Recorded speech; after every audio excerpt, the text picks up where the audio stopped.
আমাদের চেষ্টাটা হচ্ছে মানুষকে ভালোবাসা। কে যান শরবত শরবত শরবত খেয়ে যান, আসেন আসেন আসেন। আমার খুবই ভালো লাগতেছে। যে গরম, অনেক গরম, দেখেন না গরমে আমরা তো থাকতেই পারি না। তার মধ্যে আমি এখন বাইরে আসতে চাই নাই, আমার বোন জোর করে আনছে। আমি বলছি না গরমে বাইরে যাবো না, কিন্তু শরবত খাওয়ানোর পরে আমার খুব ভালো লাগলো, লেবু শরবত। আসলে প্রচণ্ড গরম, সারা বাংলাদেশে প্রচণ্ড গরম। আমাদের মানিকগঞ্জের এই পৌরসভার রিক্সা চালক, ভ্যান চালক, অটো রিক্সা চালক, খেটে খাওয়া মানুষ, সাধারণ মানুষ একদম গরমে অতিষ্ঠ হয়ে গেছে। তারা চলাফেরা করতে পারে না এবং তারা অনেক মানিকগঞ্জে বিশুদ্ধ পানিরও সমস্যা। আমরা এই কারণে প্রতিদিনই এই পানির ব্যবস্থা করেছি। আজকে কয়েকদিন ধরে আমরা শরবতের ব্যবস্থা করছি, যে লেবুর শরবত। আমরা রিক্সা চালক, ভ্যান চালক, তাদের সবাইকে এই শরবতটা আমরা দিচ্ছি। তারা কিছুটা হলেও একটা নিজেকে স্বস্তি পাচ্ছে, কিছুটা হলেও একটু শান্তি লাগছে। তা আমাদের চেষ্টাটাই হচ্ছে মানুষকে ভালোবাসা, মানুষকে সেবা করা। এই পৌরবাসীর যে রিক্সা চালক, ভ্যান চালক, অটো রিক্সা চালক, ছোট খেটে খাওয়া মানুষ, সাধারণ মানুষ, কৃষক, শ্রমিক, তাদেরকে সেবা করার একটি চিন্তার থেকে আমাদের আজকের এই উদ্যোগটা। আমরা ধারাবাহিকভাবে এই উদ্যোগটা আমাদের চলছে, আজকেও যেভাবে চলছে, আগামী দিনেও আমাদের এই ধারাবাহিক উদ্যোগটা মানে এই চেষ্টাটা চলবে। যতদিন এই প্রচণ্ড তাপ থাকে, প্রচণ্ড গরম থাকে, ইনশাল্লাহ আমরা সবাইকে পানি এবং শরবত দিয়ে যাব। স্কুলের ছাত্র ছাত্রীরা আপনারা দেখতে পাচ্ছেন যে ওরাও এসে খাচ্ছে, ওরাও খুবই কষ্ট আছে। আমাদের চেষ্টাটা হচ্ছে মানুষকে ভালোবাসা, মানুষকে সেবা করা, মানুষের খেদমত করা। এটার মধ্য দিয়ে আমরা নিজেদেরকে সুখ এবং খুশি আমরা থাকি।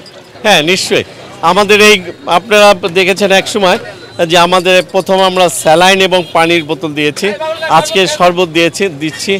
আমরা মানিকগঞ্জের রিক্সা চালক যারা আছেন, ভ্যান চালক আছেন, খেটে খাওয়া মানুষ আছেন, একটু বয়স্ক বৃদ্ধ যারা আছেন, যারা এই প্রচণ্ড গরমে কাজ করতে পারতেছেন না, আমরা তাদেরকে তালিকাও নিচ্ছি।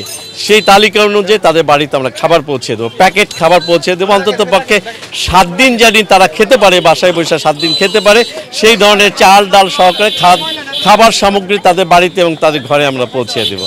প্রচণ্ড গরমের কারণে মানে অসহায় মানুষদের, যারা রিক্সা চালায়, ভ্যান চালায়, তাদের জীবনযাত্রাটা একটু কষ্ট হয়ে যাচ্ছে। তাদেরই সুবিধা দেওয়ার জন্য আমাদের সবার প্রিয় নেতা আলহাজ সুলতানুল আজম খান আপেল সাহেব, উনি যে শরবত বিতরণ উৎসব অনুষ্ঠান, শরবত খাওয়াচ্ছে সবাইকে, যাতে সাধারণ মানুষজন একটু ভালোভাবে, একটু শান্তিতে একটু থাকতে পারে। এর জন্য হচ্ছে আমরা তাকে নেক্সট যে পৌরসভা নির্বাচন আছে, আমরা তাকে মেয়র হিসাবে দেখতে চাই। সাধারণ মানুষের পাশে সবসময় যেন সে কাজ করতে পারে নিঃস্বার্থে। সবাই তাকে আগামী মেয়র হিসেবে নির্বাচিত করবেন। ওয়ালটন ফ্রিজ কিনে অনেকের মতো আপনিও হয়ে যেতে পারেন মিলেনিয়াল, সেরা পণ্যের সেরা অফার। আমার খুবই ভালো লাগতেছে। যে গরম, অনেক গরম, দেখেন না গরমে আমরা তো থাকতেই পারি না। তার মধ্যে আমি এখন বাইরে আসতে চাই নাই, আমার বোন জোর করে আনছে। আমি বলছি না গরমে বাইরে যাবো না, কিন্তু শরবত খাওয়ানোর পরে আমার খুব ভালো লাগলো, লেবু শরবত। হ্যাঁ, সবাই খাইতেছে, খুব ভালো লাগলো। আপনাদেরকে সবাইকে ধন্যবাদ জানাই। আচ্ছা, ঠিক আছে, ওকে। আপেল ভাইয়ের মতো এরকম মানুষ যদি থাকে আমাদের আশেপাশে, তাহলে তো আমাদের আর কোনো চিন্তা নাই। উদ্যোগটা খুবই ভালো। এখন পথচারীরা খুব উপকৃত হবে। হ্যাঁ, এই গরমের মধ্যে তার একটু ভালো লাগবে। এই যে শরবত যে খাওয়াইলো, এটা মানে হলো আমার জন্য খুব উপকার হলো আর কি। উপকার বলতে যে গরম পড়তেছে বর্তমানে, গরমে মানে রেগুলার যদি এরকম যদি খাওয়া যায় ভালো হয় আর কি। খরার মধ্যে এত গরম, স্কুলের বাচ্চা, পথচারী, রিক্সাওয়ালা এবং সবাই আমরা যারা শিক্ষিত সমাজ এবং যারা খেটে খাওয়া মানুষ, সবার কথা চিন্তা করে আপেল ভাই এই সুন্দর উদ্যোগটা নিয়েছেন। এটা কিন্তু সবাই নিতে পারে না। এটা চাইলে কিন্তু মেয়র সাহেব পারতেন বা আরও জনপ্রতিনিধি আছে তারা পারতেন। উনি কিন্তু জনপ্রতিনিধি এখনও হয় নাই। উনি জনপ্রতিনিধি হওয়ার আগেই উনি জনপ্রতিনিধির কাজটা উনি করে যাচ্ছেন। এখন পৌরবাসী আমাদের কাছে, সবার কাছে উনি আশা করছেন যে, মনে করেন যে উনি আমাদের সেবা করবেন। উনি সেবা করবেন তার প্রমাণ এখন আমাদের দৃশ্যমান।